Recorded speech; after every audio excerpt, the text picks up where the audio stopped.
Salut à tous, je me présente Véronique Morin, monitrice de conditionnement physique et des sports à la BFC Bagotville. Alors, une vidéo aujourd'hui informatif, on va venir décortiquer les mouvements de bent over row et de pull-up. Donc, de quoi exactement est-ce qu'on va parler dans cette vidéo-ci? Il va y avoir plusieurs points. Le premier point, on va passer par une petite leçon d'anatomie, histoire que vous puissiez bien comprendre les muscles qui sont impliqués dans ce mouvement-là, donc les attaches, les insertions, c'est quoi exactement les mouvements que ces muscles-là vont faire. Suite à cela, on va parler des différentes variantes de prise au niveau du bent over row. Également, on va parler aussi des erreurs communes. Donc, qu'est-ce que nous, en tant que kinésiologues, on voit souvent au niveau de la salle d'entraînement? Qu'est-ce que les gens font qui peut apporter, faire en sorte que leurs mouvements vont s'améliorer moins rapidement ou même encore qui peut provoquer des blessures? En lien avec ce volet-là, on va parler ensuite d'un volet prévention des blessures et on va terminer avec un volet comment améliorer son mouvement. Donc, c'est quoi la progression de mouvement qu'on peut faire? Si vous n'avez jamais fait de bent over row, c'est un mouvement que vous aimeriez attacher à votre programme d'entraînement pour développer votre mouvement du dos. Donc, c'est quoi les progressions suite à ça? On va voir aussi une portion échauffement pour travailler au niveau des muscles du haut du corps. Alors, on commence sous peu.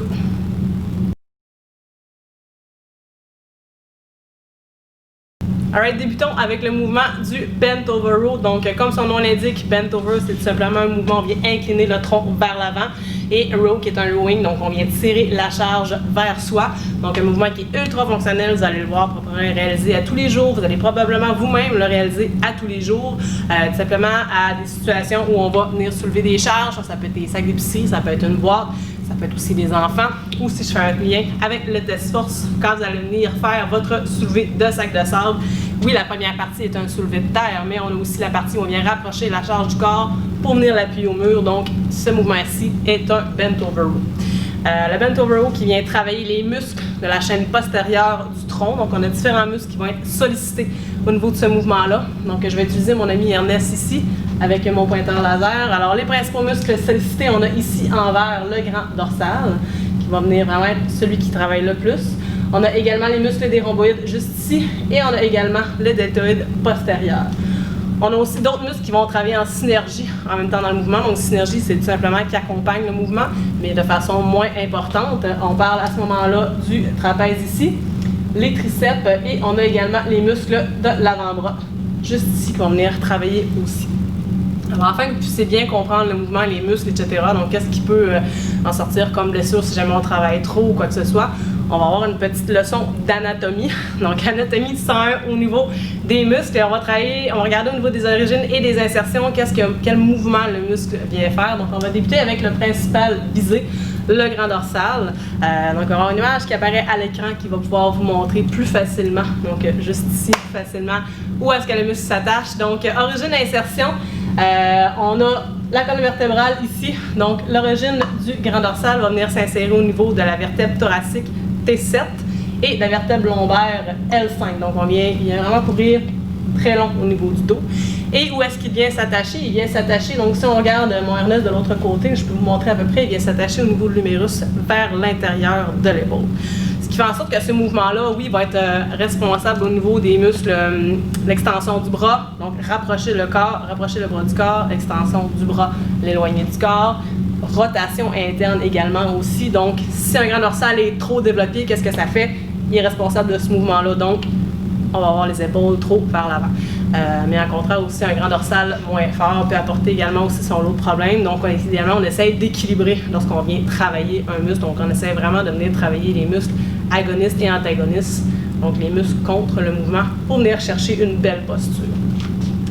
Au niveau des muscles des rhomboïdes, les rhomboïdes, qu'est-ce que c'est? C'est vraiment les petits muscles ici sous le trapèze. Ça comprend deux muscles. On a le grand rond et le petit rond. Donc, ce sont les muscles des rhomboïdes. Au niveau des attaches et insertions, l'attache, donc ça part de où? Le petit rond, on va partir de la vertèbre C7, donc un petit peu plus haut au niveau du cou. Le grand rond va partir plus au niveau T2, donc un petit peu plus bas. Donc, on va pouvoir voir sur l'image les deux portions du muscle. Et on vient s'attacher vraiment sur le bord médial, donc interne au niveau de l'omoplate. Donc, ces deux mouvements-là, sur quoi sont responsables? On va venir rapprocher les omoplates l'une de l'autre. Donc, c'est vraiment ces muscles-là qui vont venir cibler le mouvement, rapprocher les omoplates. Il va être également responsable de l'élévateur de l'omoplate. Et il vient également servir de fixer l'omoplate contre la cage thoracique. Donc, pour éviter d'avoir l'épaule qui monte comme ça ici, il vient vraiment fixer le mouvement, fixer l'omoplate contre la cage thoracique. On va continuer maintenant avec le muscle du deltoïde. Donc, tout à l'heure, j'ai dit que c'était le chef postérieur qui était plus sollicité, tout simplement parce que le deltoïde a 3 chefs. Donc, on a le faisceau antérieur, qu'on peut voir juste ici très bien sur mon ami Ernest.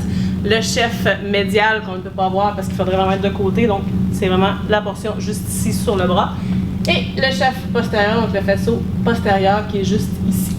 Ont tous des attaches différentes, par contre, ils viennent s'insérer tous particulièrement à la même endroit. Donc, antérieur, on a le bord antérieur supérieur au niveau de l'omoplate, juste en arrière ici. On a le supérieur extérieur de l'acromion pour le chef antérieur, donc sur le dessus de l'épaule. Et on a le bord inférieur de l'omoplate, juste ici, pour le chef postérieur. Et tous les 3 viennent s'insérer au niveau de la tubérosité deltoïdienne de l'humérus. Donc, c'est des gros mots. En gros, en fait, il vient s'attacher sur le côté de l'humérus ici, tout simplement. Donc, tous 3 responsables d'une portion de mouvement aussi antérieure. Donc, c'est l'élévation frontale, médiale, élévation latérale et chef postérieur, élévation, extension de l'épaule, en fait. Donc, c'était la portion anatomie. Ça nous aide à bien comprendre à ce moment-là les mouvements, les muscles sont responsables de quoi. J'espère que vous avez trouvé ça intéressant. Maintenant, on va passer à les différentes variantes de prise pour le bent over row.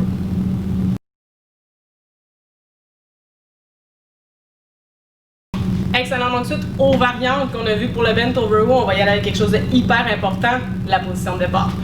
Alors, on va commencer avec la position des pieds.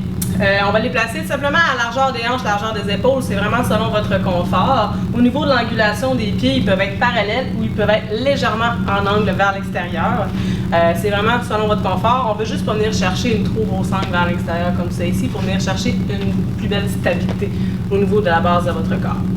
Maintenant, on va venir prendre la charge à la variante que vous le désirez, que ce soit pronation, supination ou dumbbell. On va venir contracter les muscles de la chaîne abdominale, donc vraiment contracter le corps. Pour s'incliner, on va venir pousser les hanches vers l'arrière. Donc Mathieu, tu peux te placer plus de côté pour que les gens à la maison puissent bien voir. Alors on va pousser les hanches vers l'arrière pour venir incliner le tronc vers l'avant. Si vous remarquez ici, Mathieu a une légère flexion au niveau des genoux. C'est très important de la conserver pour venir vraiment bien solliciter au niveau du mouvement. La tête va conserver la courbure naturelle du corps. Okay? On ne veut pas trop regarder vers l'avant. Donc Mathieu lève la tête, qui viendrait créer une pression au niveau des vertèbres cervicales. Et au contraire, on ne va pas trop regarder vers les pieds pour venir chercher encore plus de poids au niveau de la tête, donc plus de pression encore là au niveau cervical. Donc une belle posture neutre.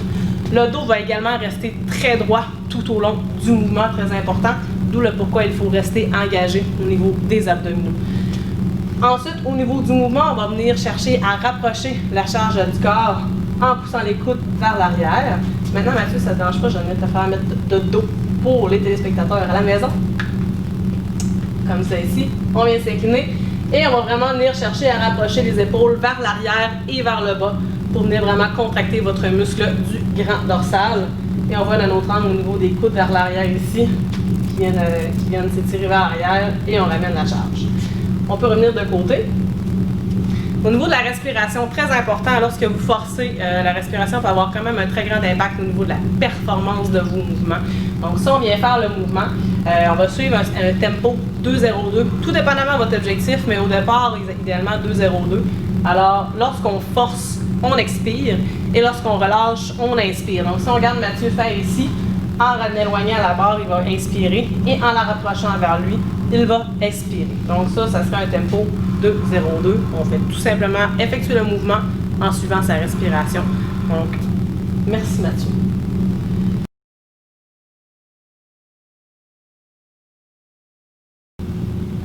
Pour le volet prévention des blessures, donc comment prévenir les blessures lorsqu'on fait un mouvement, lorsqu'on entraîne les muscles du dos ou quoi que ce soit.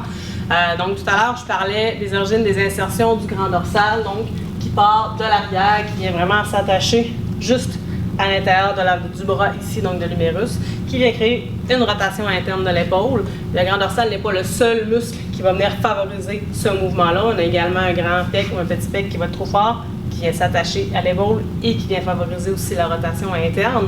Donc, travailler au niveau de la mobilité, au niveau de l'ouverture thoracique, mobilité de l'épaule pour vraiment venir bien mobiliser au niveau des articulations. Également, lorsque je parlais tout à l'heure, j'ai fait l'allusion au niveau des jambes tendues. qu'on avait besoin d'un petit peu plus de mobilisation au niveau des ischio-jambiers, au niveau lange. Toujours en conservant une légère flexion lorsque vous allez venir faire votre mouvement.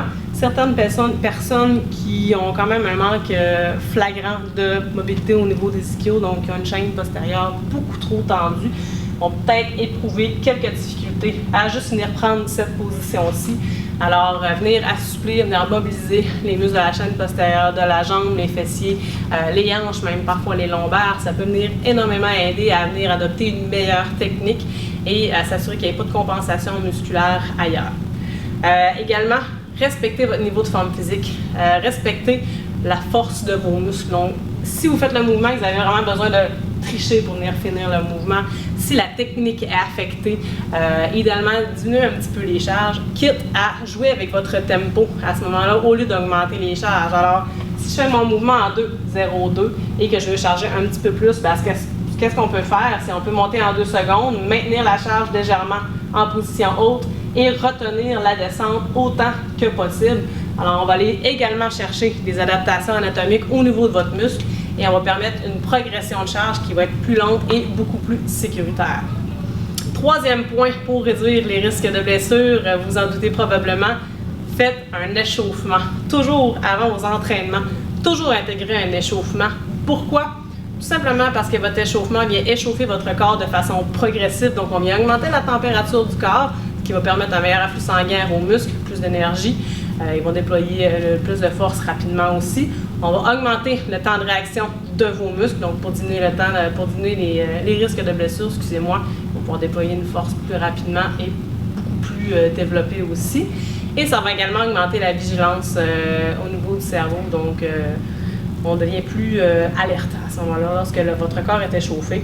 On vient également échauffer les articulations. À l'intérieur de chacune des articulations se trouve un liquide qui s'appelle le liquide synovial. Ce liquide-là va rentrer beaucoup plus facilement pour aller lubrifier votre articulation pour lui permettre de bien bouger lorsque le corps est chaud. C'est un peu la même chose que si je prends exemple une porte de voiture, l'hiver, si on a une vieille voiture, que les pentures sont un petit peu plus rouillées, un petit peu plus de difficultés, bien l'hiver, c'est sûr que le char risque de grincer un petit peu plus lorsqu'on vient ouvrir la porte. Versus l'été, l'huile est plus chaude, elle se promène plus facilement au niveau des pentures de porte, donc la porte va ouvrir plus facilement, va faire un petit peu moins de bruit. C'est la même chose avec vos articulations. Laissez-leur le temps de s'échauffer pour pouvoir bien bouger et diminuer les risques de blessure. On va avoir un petit exemple d'échauffement à faire justement avant chacune de vos séances pour le haut du corps que vous pouvez appliquer, oui pour le dos, mais vous pouvez appliquer également aussi pour d'autres chaînes musculaires. Alors, je vais tout simplement vous démontrer les mouvements et juste suivre les indications qui sont en bas de l'écran.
On est rendu à la dernière portion pour le mouvement du bent over row. Donc, comment améliorer sa posture, comment intégrer le bent over row à votre entraînement si c'est un mouvement que vous n'avez jamais fait, ou c'est toujours bon aussi de réeffectuer quelques-uns des exercices que je vais nommer par la suite, juste pour aller chercher un renforcement profond.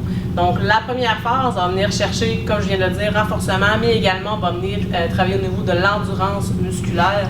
Pourquoi? Toujours très important de développer votre endurance avant d'aller chercher d'autres phases au niveau de l'entraînement.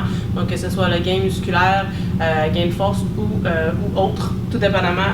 En fait, spécifiquement, tout simplement parce que lorsque vous allez chercher votre mouvement, si votre corps n'est pas endurant, la technique va être affectée plus rapidement. Donc, on veut vraiment des muscles qui sont capables de maintenir la position longtemps ou qui vont venir s'adapter à la charge. Alors, on va viser plus les longues répétitions avec les courtes pauses pour vraiment aller chercher l'endurance musculaire. Également, on va venir travailler plus au niveau technique pour aller chercher une conscience posturale. Conscience posturale, tout simplement parce qu'on veut être capable de dénoter, en fait, si notre mouvement n'est pas correct. Donc, sans nécessairement avoir besoin de voir dans le miroir, si je viens faire le mouvement et que je me rends compte que légèrement mon dos va rondir, ce qu'il ne faut vraiment pas qu'on fasse pendant le mouvement du bent over row, eh bien, je vais en avoir une conscience. Je sais que mes repères anatomiques ne sont pas placés correctement. Je sais que j'ai tendance à rondir le dos parce que je suis habituée de faire le mouvement, parce que mon corps a gardé une certaine mémoire du mouvement. Je mets dans mon cerveau aussi qui s'est formé, dans le sens qu'on sait que le mouvement n'est pas correct. Donc, c'est vraiment chercher une conscience posturale. En tout mouvement, pendant la progression des exercices que je vais vous donner, vous pouvez également ajouter des exercices de core, donc renforcement des muscles stabilisateurs du tronc. Le meilleur exercice, vous le connaissez tous, c'est la bonne vieille planche, que ce soit frontale ou abdominale. On va vraiment venir travailler au niveau des muscles stabilisateurs du tronc, qui vont être très sollicités, principalement si vous venez travailler avec les dumbbells, mais qui sont quand même très aussi sollicités si vous travaillez avec un haltère. Donc, on va voir les progressions des exercices que je vous propose.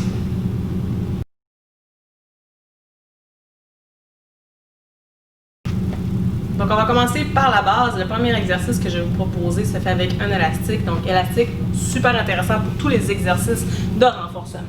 Alors, on va venir s'asseoir au sol. On va venir coincer notre élastique sous nos pieds. Maintenant, au niveau de la posture des jambes, c'est vraiment selon votre confort, selon la mobilité que vous avez. Donc, idéalement, on peut essayer d'avoir les jambes tendues vers l'avant. Avoir une légère flexion au niveau des genoux. Si vous n'êtes pas confortable, c'est pas grave. On peut tout simplement venir chercher une plus grande flexion. Venir chercher soit les poignets ou la base des poignets de l'élastique, c'est vraiment selon votre confort et selon aussi la résistance de l'élastique que vous avez choisi. Donc ici maintenant, on va engager les muscles des abdominaux pour vraiment conserver le dos droit. Donc je rappelle, on vient chercher aussi une conscience posturale. Donc votre dos va être droit tout au long du mouvement, du bent over row quand on va le faire en phase finale, la tête dans l'axe du corps, le dos droit, les abdos engagés. En maintenant notre élastique, on va conserver les coudes le long du corps. On va enrouler les épaules vers l'arrière, vers le bas et vers l'arrière. Et tout en tirant notre élastique, on va venir rapprocher les omoplates vers le bas et vers l'arrière. Et on ramène. Donc, on garde les coudes près du corps pour conscientiser à l'activation du muscle du grand dorsal. Au niveau de la respiration, je tire, j'expire. Je ramène et j'inspire. Comme ça ici. Alors, on favorise vraiment les longues répétitions, les courtes pauses. Ce qu'on peut faire avant de passer à la prochaine étape, on peut soit travailler au niveau du tempo. Donc ici, je venais vraiment suivre un tempo 2-0-2. On peut venir chercher un petit peu plus loin de notre élastique, excusez-moi, pour aller chercher plus de tension. Ou les élastiques existent différentes couleurs. Donc, chaque couleur a sa propre tension. Fait que vous pouvez prendre la couleur qui suit pour avoir un peu plus de tension. Ou en fait, simplement venir chercher un petit peu plus bas. Et on peut jouer aussi au niveau du tempo. Donc, je pourrais maintenir ici 2 à 3 secondes et ramener entre 2 et 3 secondes. Donc, plus le mouvement est lent, plus on vient chercher une contraction musculaire qui est longue et par conséquent, plus on vient travailler au niveau de l'endurance musculaire. Donc, ça, c'est pour la première progression.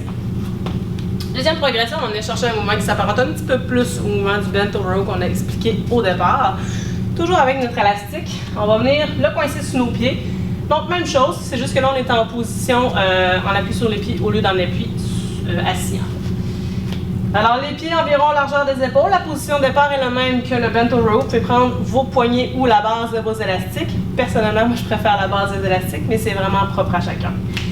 Légère flexion au niveau des genoux. On pousse les hanches vers l'arrière, on incline le tronc vers l'avant, on engage les abdominaux, la tête dans l'axe du corps. Même chose, on vient effectuer le bent over row en gardant les coudes vers l'arrière.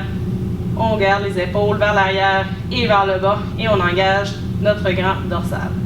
Donc très important, je n'avance pas le cou quand je viens faire le mouvement. La tête reste dans l'axe du corps. Au besoin, on vient refaire notre petit rappel anatomique pour s'assurer que notre tête est bien dans l'axe. Comme ça ici. Excellent. Une fois qu'on a terminé les progressions avec cette phase-ci, les progressions c'est la même chose. On peut changer d'élastique, on peut prendre un petit peu plus bas au niveau de notre élastique pour rajouter de l'endurance. Idéalement, c'est de faire une progression environ aux 2 semaines, vraiment pour permettre à votre corps d'aller chercher le maximum d'adaptation anatomique, donc pour permettre à votre corps de déployer plus de force, permettre une conscience posturale aussi. Par les femmes, on vient chercher un renforcement au niveau du corps. Parce que vous ne voulez pas se maintenir dans cette position ici, vos lombaires vont travailler, votre corps va travailler aussi, on gagne une conscience posturale, donc on vient développer au niveau de l'endurance, pas juste du dos, mais tous les muscles stabilisateurs. Une fois que cette deuxième phase-là ici est terminée, on va venir chercher nos dumbbells. Donc pourquoi est-ce que je viens chercher les dumbbells immédiatement après l'élastique? En fait, comme j'ai dit tout à l'heure, on vient chercher un travail qui est unilatéral, donc un côté à la fois. Alors, on va venir travailler vraiment un équilibre musculaire, mais aussi on va venir travailler au niveau de la conscience posturale, améliorer les muscles stabilisateurs encore plus. Alors, c'est pourquoi j'ai vraiment intégré les dumbbells avant la barre. Fait que même chose, position de départ est la même chose que pour les élastiques. Et on vient toujours garder l'épaule engagée. On vient effectuer le mouvement. Donc ici, on vient vraiment chercher une conscience posturale en allant chercher un petit peu plus de poids. Comme ça ici, on expire et on inspire. Et voilà, donc là, on peut commencer à charger légèrement plus, tout dépendamment où est-ce que vous êtes en train d'être rendu dans la progression de votre corps. C'est toujours très important, si votre technique est affectée, il faut diminuer un petit peu les poids, quitte à jouer avec le tempo, comme j'ai dit tout à l'heure, je ne le dirai jamais assez. Il y a beaucoup d'orgueil qui rentre dans la salle de gym avec vous. L'orgueil laissé là à la porte, ça n'a vraiment pas sa place dans un gym. Pour éviter de vous blesser, écoutez-vous, c'est vraiment vous contre vous. Et de toute façon, le voisin, si vous vous blessez, c'est pas lui que ça va changer grand-chose dans son entraînement. C'est vous que ça va ralentir. Fait écoutez vraiment à vous et adaptez les charges au niveau de forme où est-ce que vous êtes maintenant.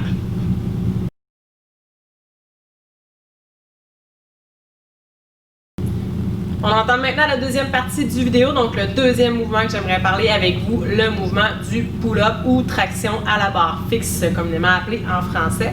C'est un mouvement qui est fort populaire au niveau des amateurs de musculation. On le voit énormément en salle de muscu, on voit énormément aussi en crossfit. C'est un mouvement intéressant qui peut servir aussi à tester l'endurance musculaire des muscles du haut du corps. Au niveau de la sollicitation principale, au niveau des muscles, ça ressemble un petit peu au niveau du bent over row, donc on a aussi principalement le grand dorsal qui vient solliciter pour le pull-up. On a également les muscles du rhomboïde, donc le grand rond et le petit rond. Et les muscles du corps, donc tout ce qui est stabilisateur du tronc qui vont rentrer quand même, avoir un impact majeur au niveau de la stabilité du mouvement. Ça vient également travailler au niveau de l'amélioration de la force des muscles des biceps, avant-bras et pectorales qui vont aussi être sollicités dans ce mouvement-là. Ça peut être très intéressant d'intégrer le pull-up à vos entraînements. Tout simplement parce que ça peut apporter des bienfaits par rapport à la performance de certains sports. Donc, si vous êtes une personne qui aime pratiquer le kayak, l'escalade, les courses à obstacles, le pull-up va venir vous aider à développer les performances. C'est intéressant aussi, on peut faire un lien avec les métiers spécialisés. Donc, le pull-up est un exercice qu'on va faire, qu'on va retrouver beaucoup dans les métiers pour les tests de présélection pour certains métiers spécialisés. Donc, on a le test ROSC. On a également opérateur CBRN et FOI2 qu'on va retrouver les mouvements de pull-up dans le test de présélection. Alors, plusieurs bienfaits pour ce mouvement-là. Donc, allons voir la position de départ pour savoir comment bien effectuer un pull-up. Donc, pour la position de départ, j'ai mon collègue Michael Cyr avec moi qui va effectuer des répétitions pull-up à la barre fixe au mur pour me permettre de bien démontrer le mouvement. Alors, Michael, tu peux bien prendre place sur la barre. Première chose à laquelle on va parler pour la position de départ et la position des mains. Il existe deux positions possibles, donc la prise en crochet, donc la hook grip, où le pouce vient se loquer directement sur l'index, ou la deuxième prise, on a le pouce qui va embarquer juste sur le côté des doigts. Certains auteurs vont s'entendre pour dire que la prise en crochet va créer un effet de stabilité augmentée et va faciliter au niveau du mouvement du torque, donc aller chercher la compression au niveau de la barre. Alors, une fois que vous avez trouvé votre posture, moi je vous recommande d'essayer les deux prises pour vraiment voir laquelle des deux est-ce que vous préférez. Et lorsque vous avez trouvé celle que vous préférez, on se positionne. On va commencer les mains environ largeur des épaules. On va venir plier les genoux à 90 degrés. Croiser les jambes ensemble. On va activer les abdos. On va activer également les fessiers pour venir créer un balance. Donc, on va activer le bracing pour avoir un mouvement plus stable lorsqu'on va monter et descendre. Les abdos sont engagés, les fessiers sont engagés, le tronc est beaucoup plus stable. Une fois que ça c'est fait, on va venir activer les épaules pour activer le grand dorsal. Donc, on abaisse les épaules vers le bas. Et lorsque nous sommes prêts, on va venir monter le mouvement pour passer le menton vraiment au-dessus de la barre. Suite à ça, on redescend. La qualité du mouvement devrait toujours être la même, que ce soit en montant ou en descendant. Donc, au départ et à la fin, la qualité du mouvement devrait toujours être la même. Merci, Kev.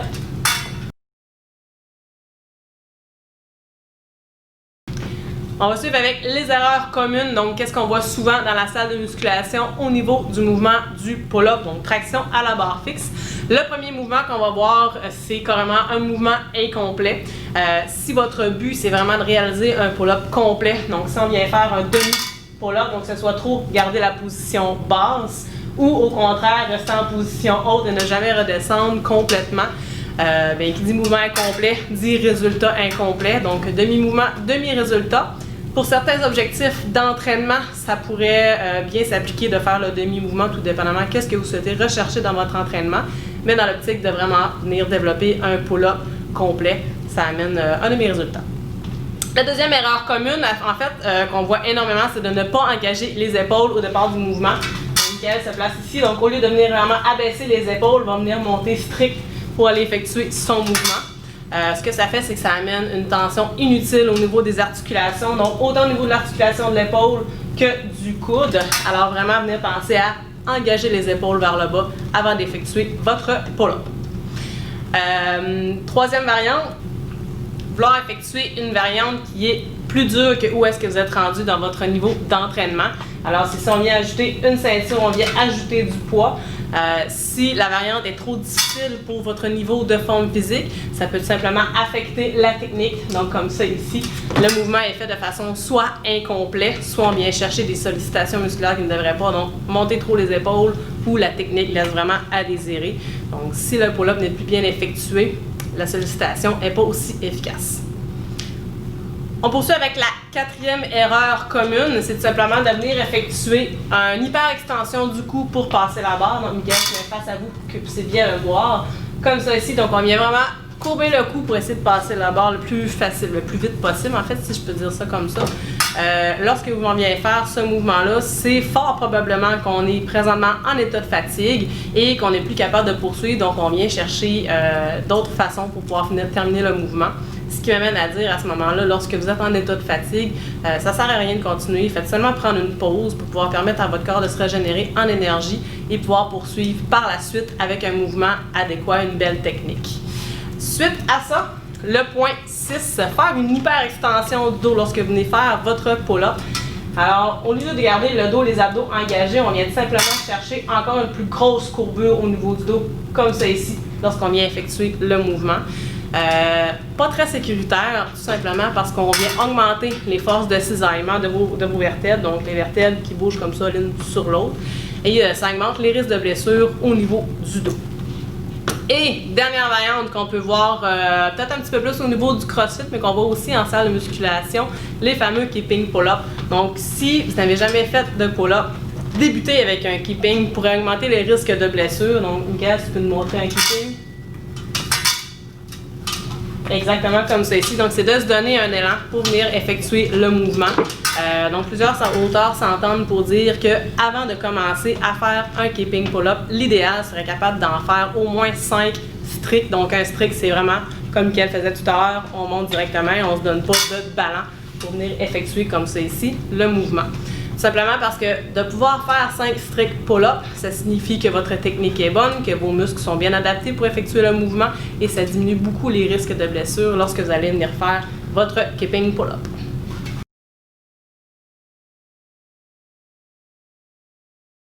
On est maintenant rendu au volet prévention des blessures pour le pull-up.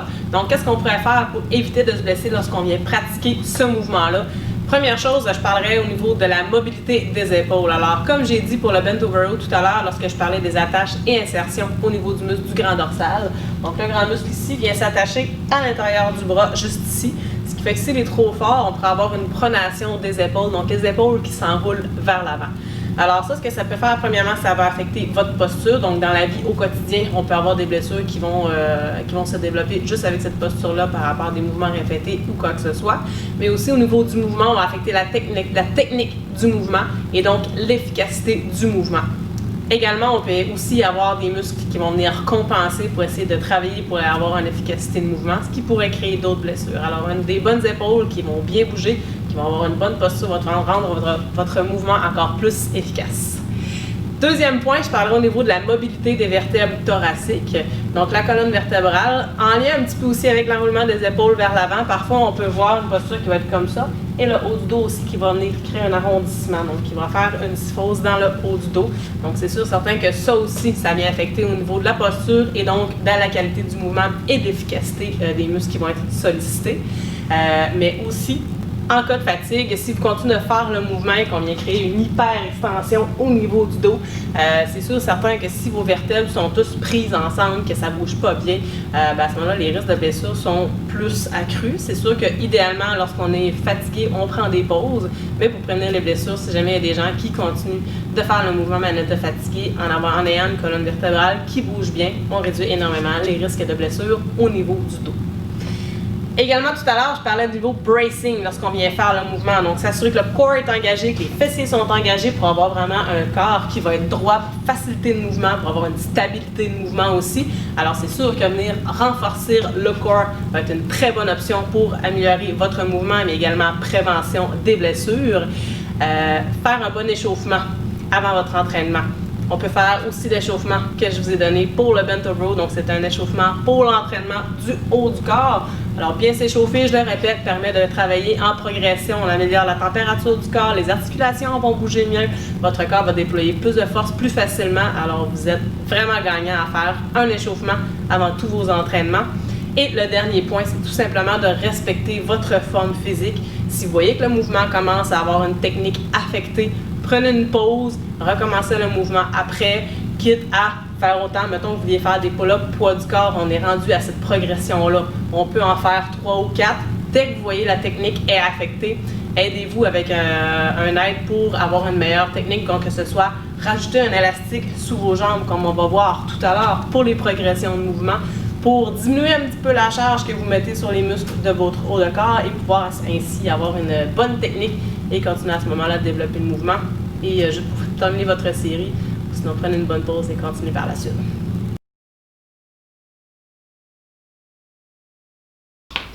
Maintenant, le volet comment améliorer son mouvement. Donc, comment parvenir à faire un pull-up poids du corps. Donc, premièrement, si vous n'êtes pas familier avec la salle de musculation, si vous n'êtes jamais vraiment entraîné, je crois que la meilleure façon de commencer à l'entraînement pour effectuer éventuellement s'en aller vers un pull-up serait définitivement une tirade verticale.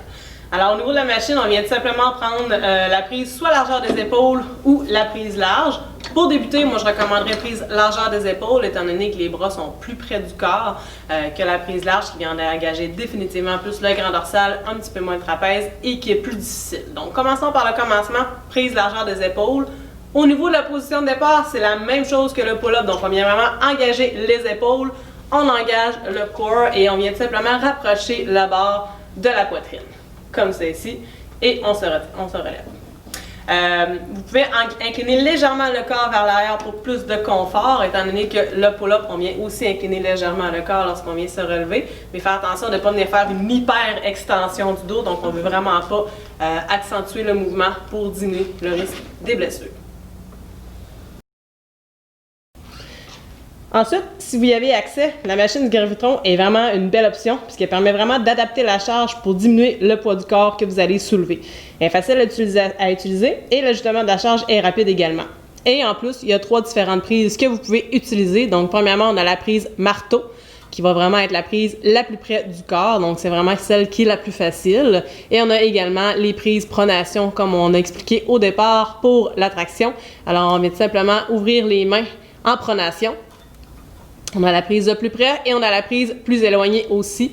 Alors, vous prenez vraiment celle que vous désirez. Ensuite, vous allez prendre place sur le graviton après avoir ajusté la charge. Donc, vous faites simplement déduire la charge de votre corps à la charge qu'on vient ajouter au gravitron et on vient tout simplement effectuer la traction ou le pull-up plus communément appelé en suivant toujours les mêmes directives de mouvement. Donc, on engage les épaules, on engage les abdominaux et les fessiers pour vraiment un effet de bracing. On veut vraiment travailler le mouvement le plus près possible de ce qu'on veut faire en poids du corps. Et on ajuste les poids, progressivement. Donc, ça permet vraiment une belle progression au niveau du mouvement. Alors, si vous n'avez pas de gravitron, vous n'avez pas accès à un gym pour avoir une tirade verticale, mais vous voulez tout de même apprendre à faire des pull-ups, des tractions, l'option intéressante est tout simplement d'ajouter un élastique. Alors, tout dépendamment de la couleur de l'élastique que vous allez choisir, il existe des plus souples, des moins souples. Alors, commencez avec celui qui a une plus grande résistance au départ. On place l'élastique sur la barre, on vient placer soit un genou, soit un pied dans l'élastique, tout dépendamment de l'intensité de votre élastique ou tout simplement la longueur de celui-ci. On vient prendre la prise sous les épaules et on vient activer la même chose que lorsqu'on vient pratiquer pour faire un bon mouvement de pull-up. Donc, on active les épaules vers le bas, on active le bracing et on vient effectuer le pull-up. Alors, l'élastique permet de diminuer la charge que votre corps va avoir besoin de soulever. Alors, permet vraiment d'aller chercher une belle progression plus lentement. Et on favorise aussi les séries longues avant de diminuer au niveau de l'intensité de l'élastique.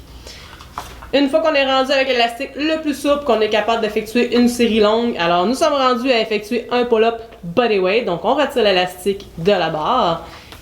On s'est rendu à maintenant une progression pull-up excentrique. Donc, qu'est-ce que c'est excentrique? C'est qu'on va augmenter le temps de contraction musculaire. Alors, on saute pour venir tout de suite aller en position haute du pull-up.